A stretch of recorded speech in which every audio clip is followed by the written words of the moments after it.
يقول عبد الله وهو أحمد خديم من سماته محمد. yéen seeral nag sunu cant gu nu sant sunu borom ci boole gi mu nu booleeg sëriñ bi. di leen seeral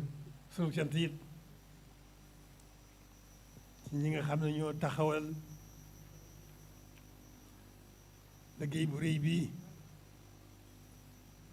di jëf ju rëy ji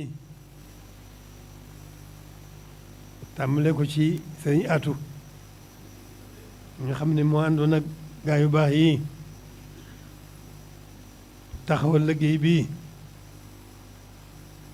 bañ màndaral gaal ci seen yéene ju rëy ja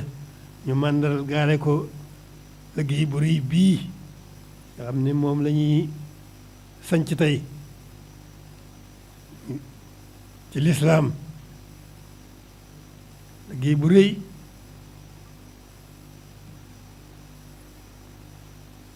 ci lislaam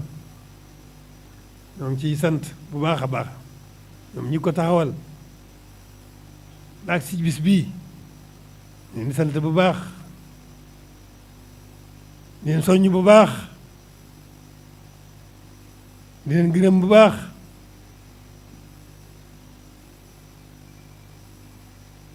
ni nga xam ne itam xamal ne itam war nañoo gën a ñëw sant bu baax a baax ci leen andi ci liggéey bii muy tawfeex ju rëy war nañ ñoom it war nañ cee sant bu baax a baax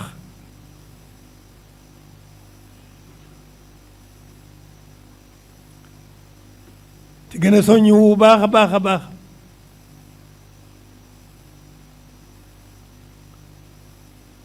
jaam bu amee tawfiq ba boroom teg ko ca yoon wa muy saaxatal mustaqim di li nga xam ne bis bii bokk na ci koy màndaral gaal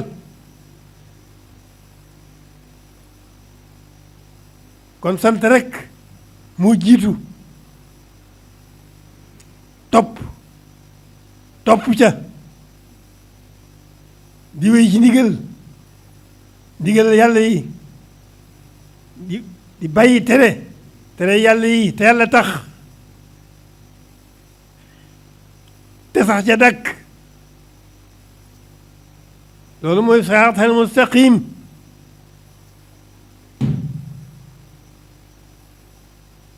kon ku am tawfiqi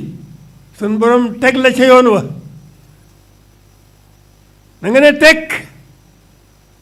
te jéego yu dër yu sell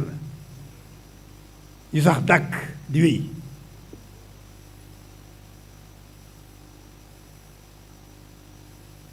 kon nag alhamdulilahi rabbil alamin sant rek moo war sant rek moo war nan góorgóorlu bu baax sax dàkk ci sant sëriñ bi ak topp ko loolu mooy sant yàlla ak jaamu ko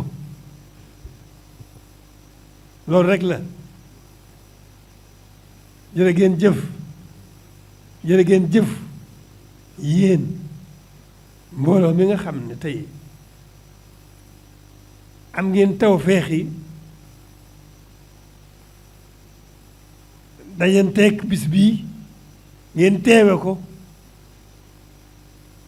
ñu ngi leen di sant bu baax di leen gërëm ci seen yitte ak seen taxawaay di sant ñëpp di gërëm ñëpp fas yéene ànd ak ñëpp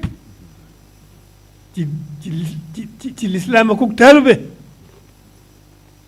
fas yéene ànd ak ñëpp ci lislaam ak taalube fas yéene ànd ak ñëpp ci lislaam ak taalube mu ngoog yoon baa ngoog jërë ngeen jëf. يقول عبد الله